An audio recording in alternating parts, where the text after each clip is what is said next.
I'm Superstar, and I'm going to be playing a modded Dwarf Fortress. So let's get straight into what mods I'm using to start off.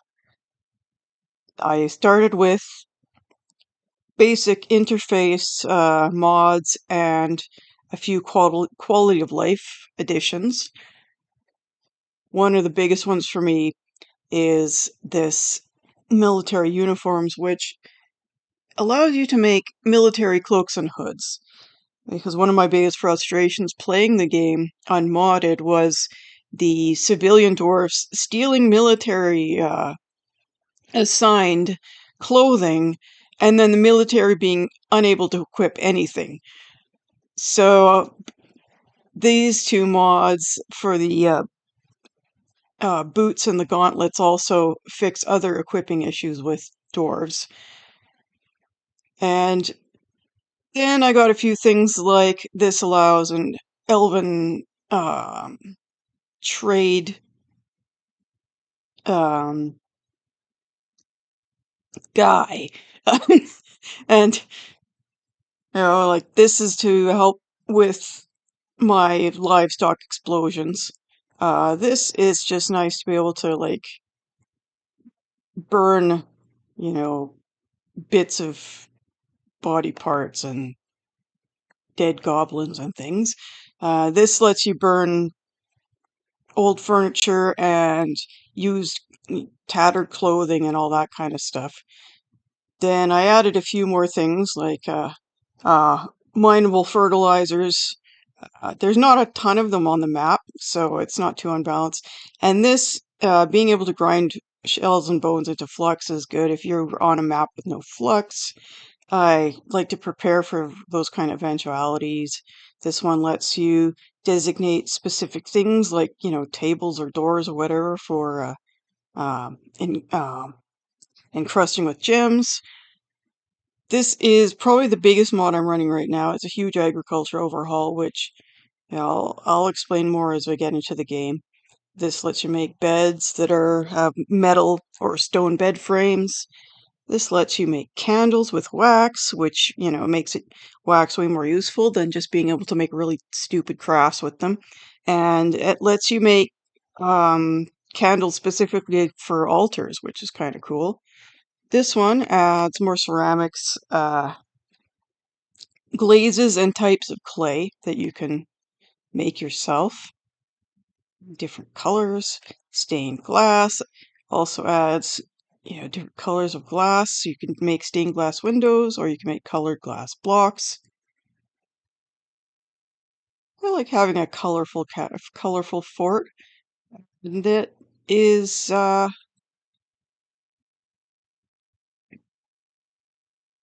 this cobalt crafting was like those two mods kind of depended on that one. Being able to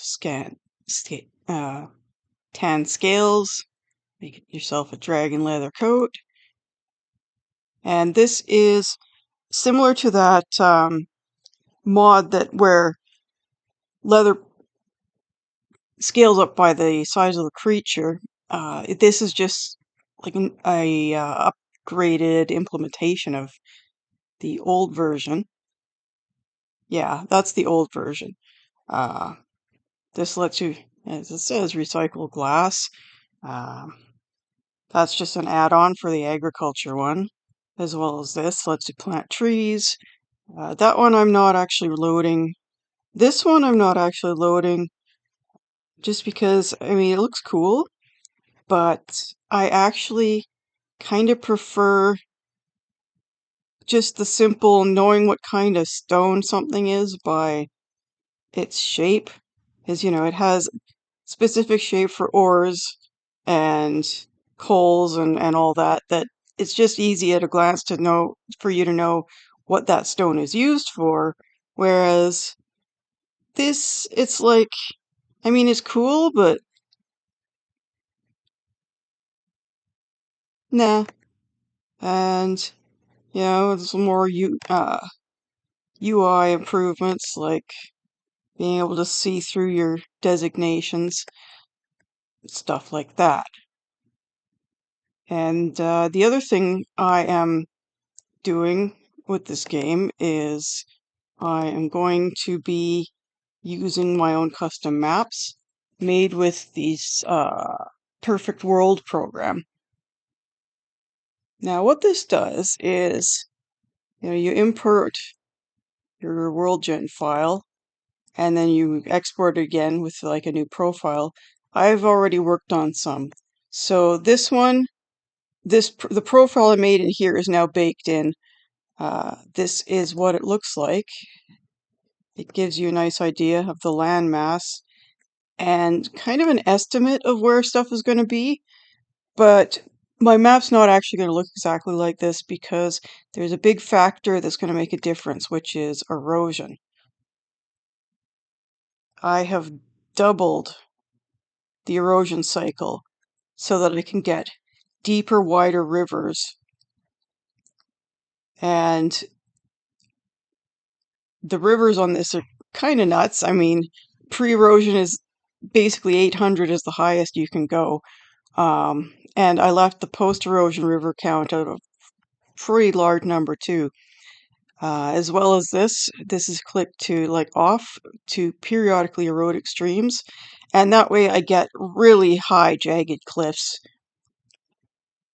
Other settings I changed in the is, let's see, I increased Mega Beasts, Caves, and Titans, while I cut in half things like demons and vampires and all of that. It's like, like the demons reduced the amount of goblins on your map.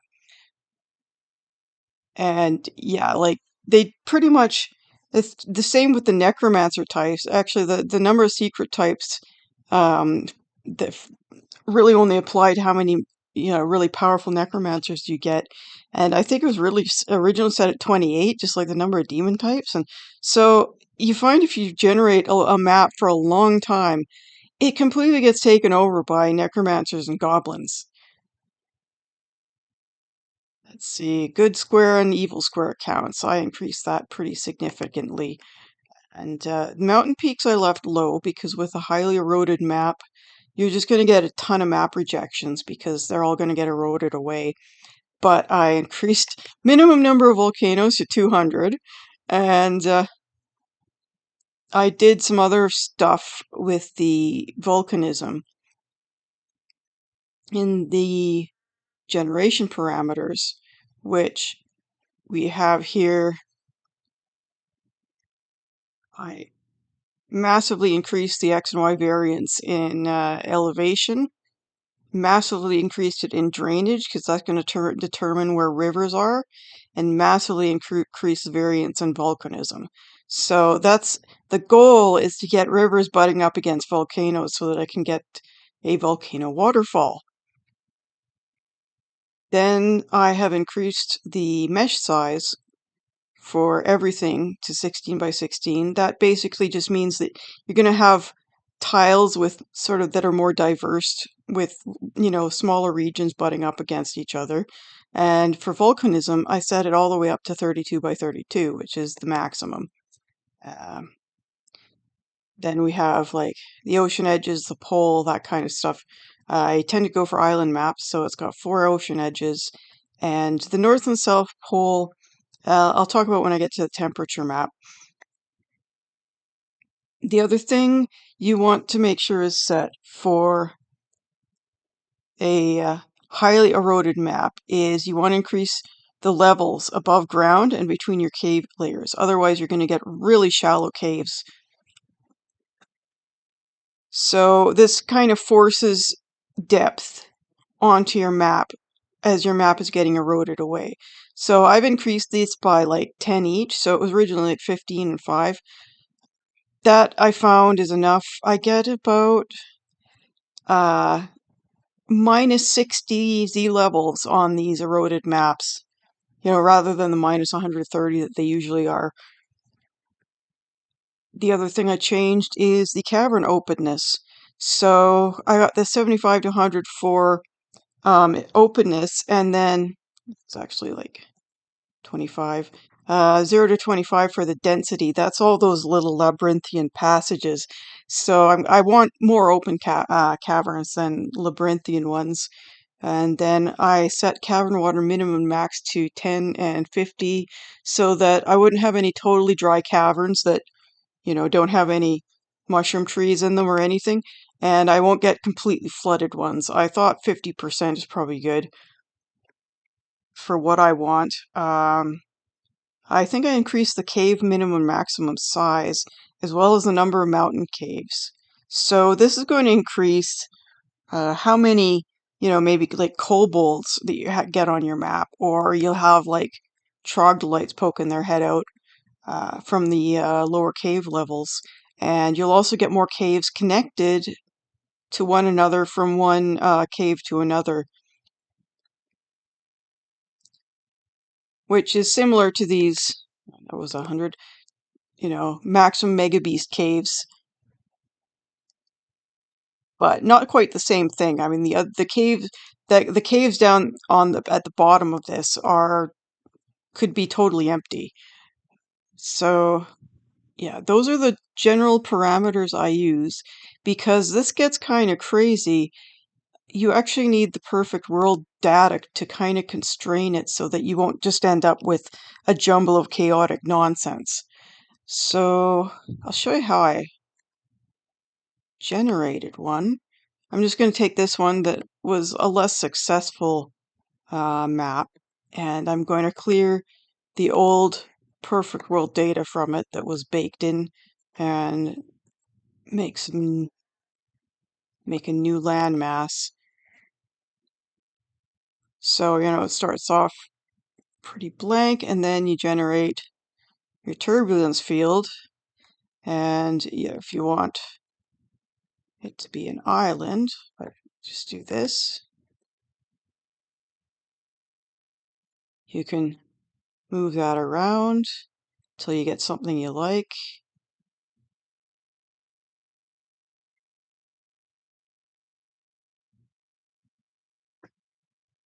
Or you can maybe generate another one if you don't like it. But yeah, whatever. And then you generate noise field to get it to look more like a land mass. Yeah, there we go. That's a bit better. Then you set in the rain shadow, which you choose your wind direction. So I'm going to choose there, the wind blowing into the bay, and it's going to create a rain shadow.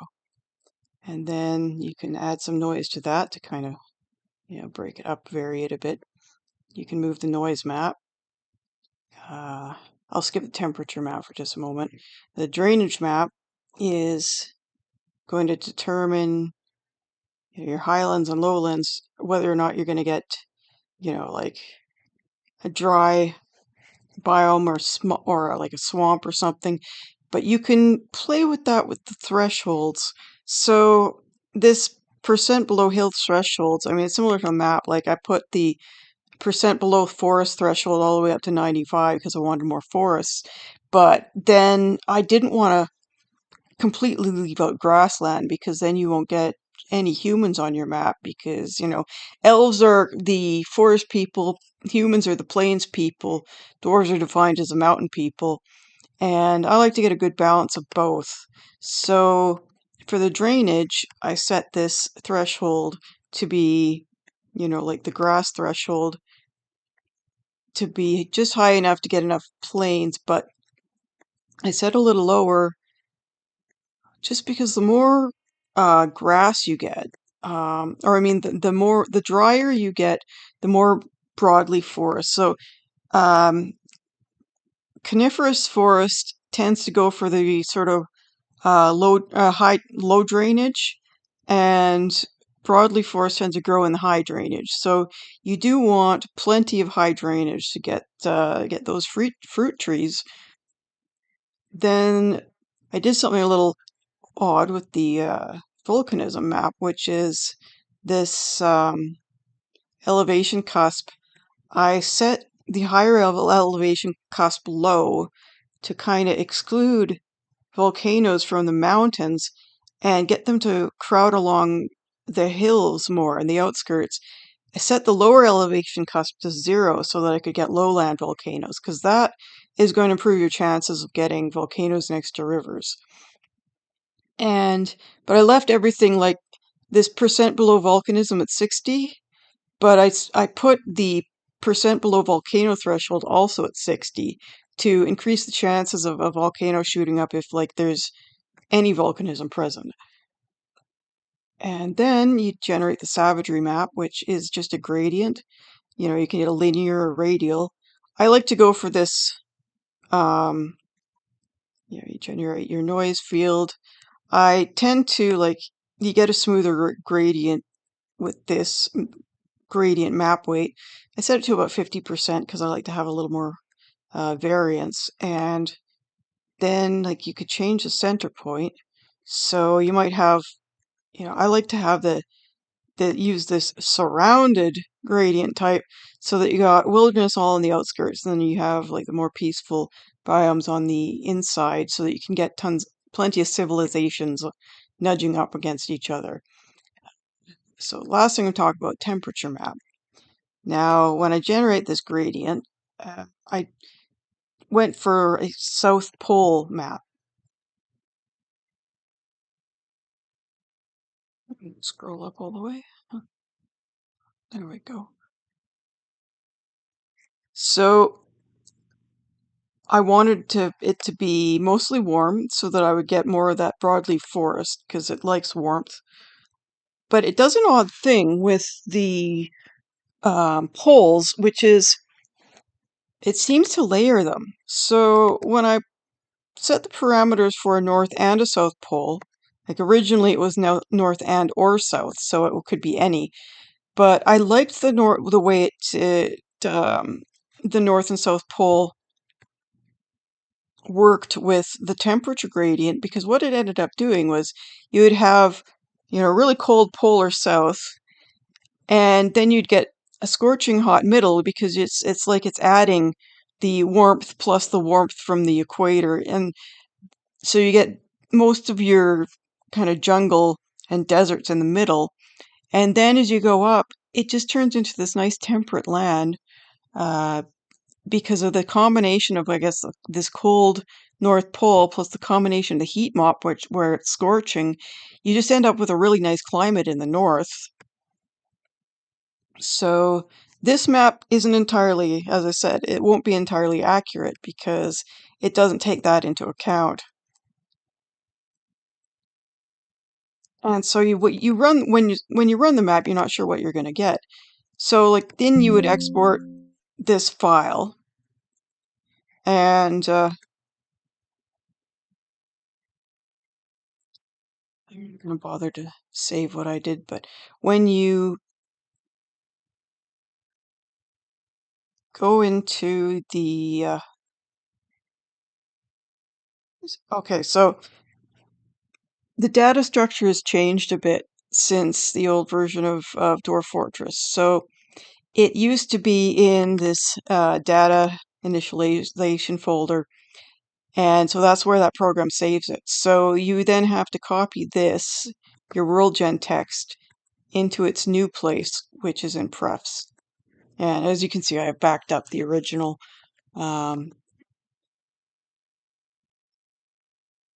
the last thing is that one map, that first map I showed you, I basically generated it 100 times trying to get river volcanoes. I ended up with a lot of good ones, but this map has ended up the best. And it's really funny because I think it was like I generated 100 maps. I'd selected a few out of the bunch that I really liked, and then I went, oh, let's just generate one more. And it came up with this map, and it ended up being the best one out of all of them.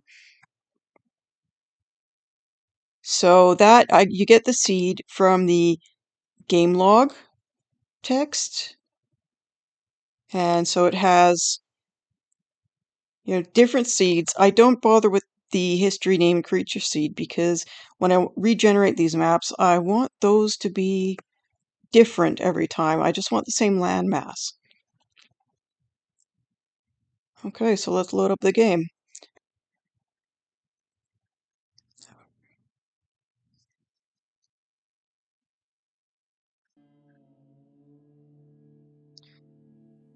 So in create new world, I got my mods all loaded.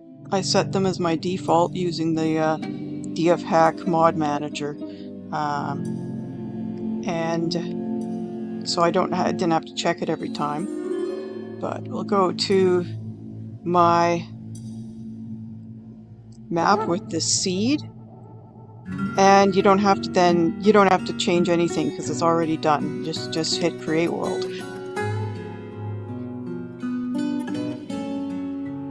Actually, while this is loading, I should probably mention that when you use a perfect world, you're going to see all these numbers at the end of your preset. I have no idea what all this data does, but I guess it's going square by square what like ranges of like elevation, rainfall, like all that kind of stuff. It's all esoteric to me how that actually works, but it's really long, making them a little difficult to copy paste. Okay, so here we go. Here's my generated map, and it has, say, it goes up to nice temperate forest, and then you only have like freezing at the bottom of the map, and a ton of rivers and volcanoes. So let's take a look at some of the spots on this map. What I liked about this one in particular is it had a lot of really cool embarkation spots. Most maps I'm lucky to find one I really like, but on this one I found about 6. My favorite though should be right here. Yes. Oh, the humans are encroaching on my favorite spot, so can I get... That's okay. I've already generated this map the way I like it, so... I was going to do a 6x6 right there, but yeah, maybe I'll just go down to 5x5, because, I mean, the goal was to get a embark on a 4x4 square with a volcano and a waterfall on it. And as you can see, I did it. I mean, you have to, the waterfall only ends up in the corner, but, I mean, the volcano.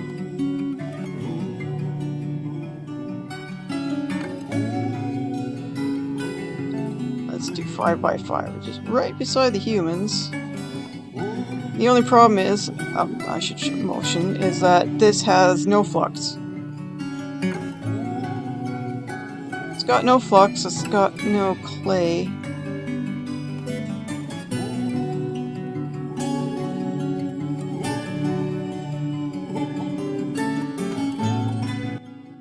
But that's what I got those mods for.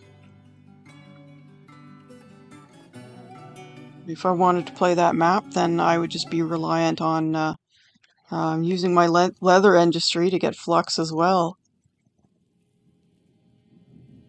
So here we go. This is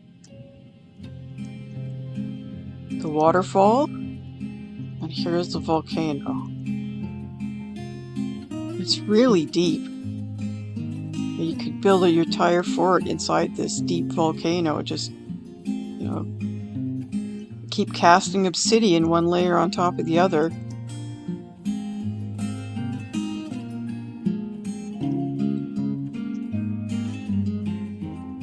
And then the waterfall. And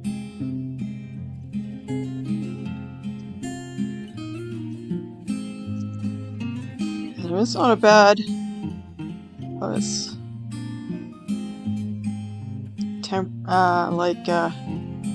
it's like semi-tropical shrubland.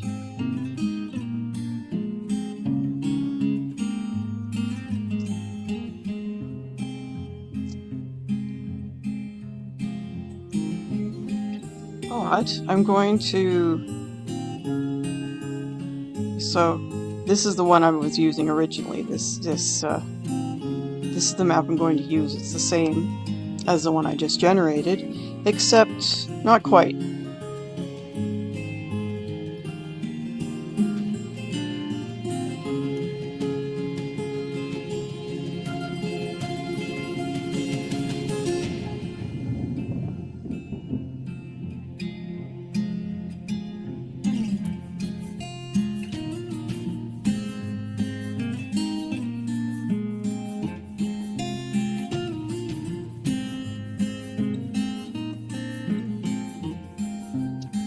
show some other cool spots. So there's also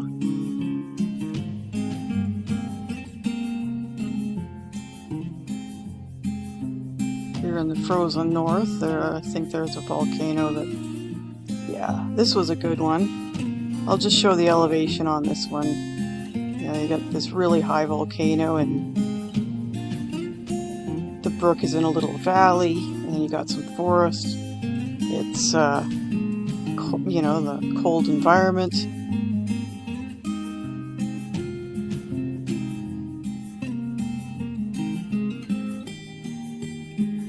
There's another one near a swamp. Now that one you can't quite get. You'd have to use an unusual embankment size.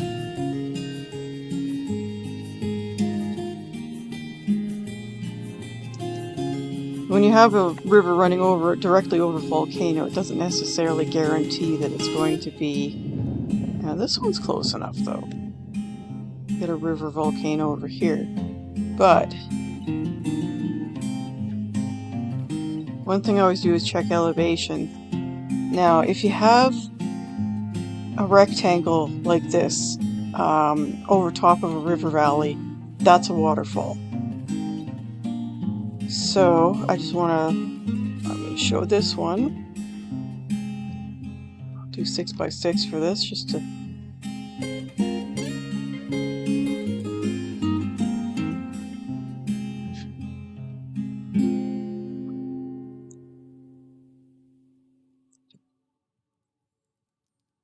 Oh, this is in Joyous Wilds.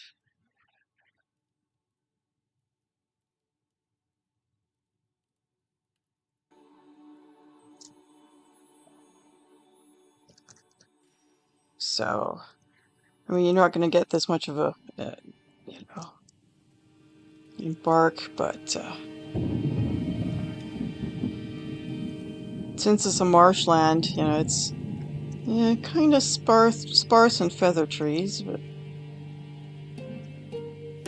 we have a super deep volcano, or a super deep waterfall.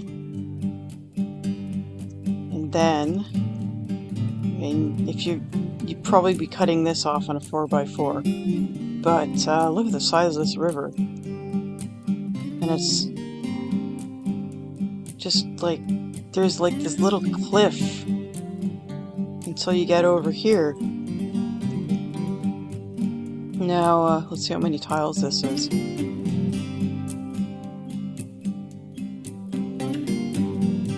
It's 23 tiles wide.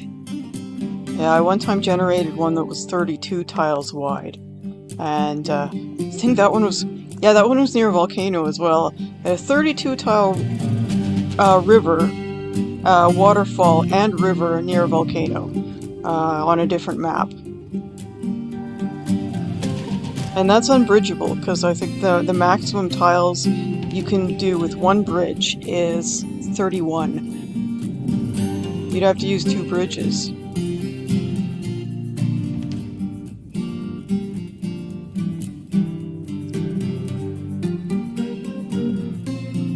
But I'm going to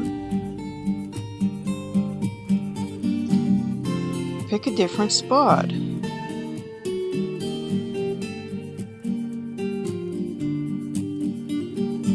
As I said, there's so many cool spots on this map.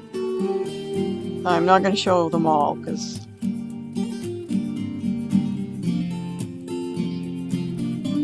I want to get into the game, you know, relatively soon.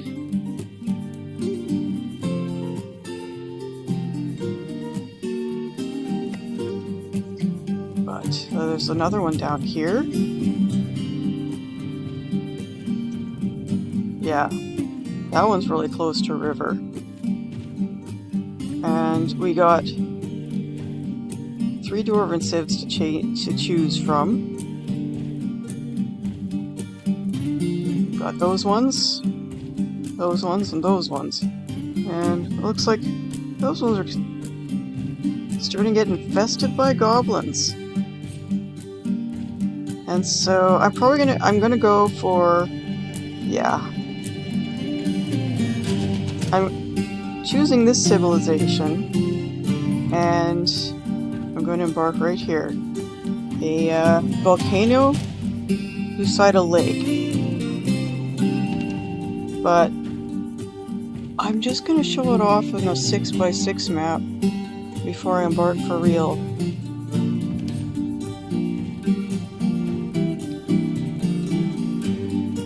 So, first, I regenerated this map a few times trying to make sure there was, nearby goblins. And also elves and dwarves, because, I want it all. I'm just going to hit play now, for now.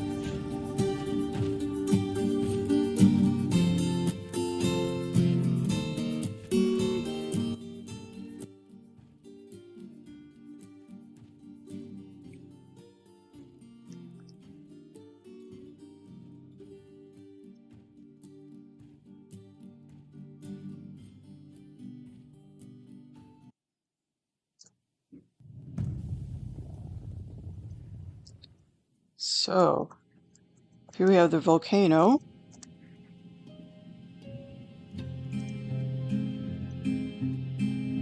It's a fair size.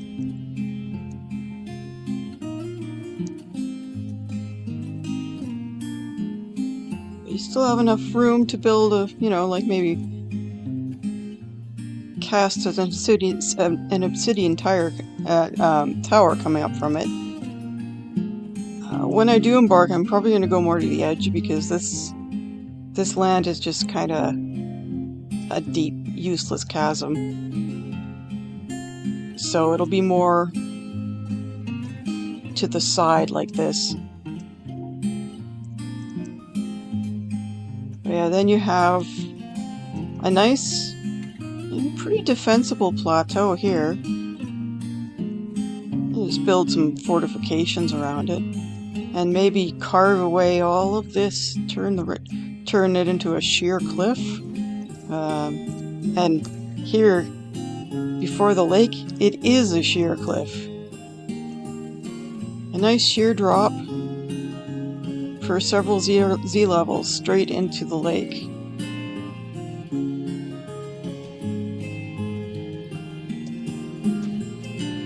Here's where it meets the river. But again, on a 4x4, that's going to be cut off.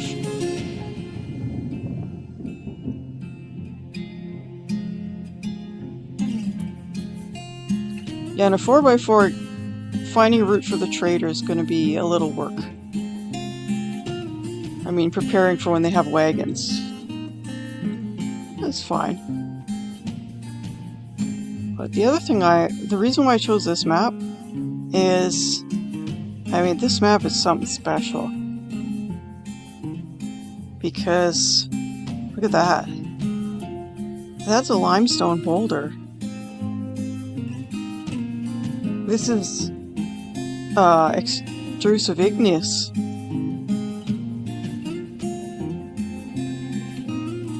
And yet, yeah, like, limestone.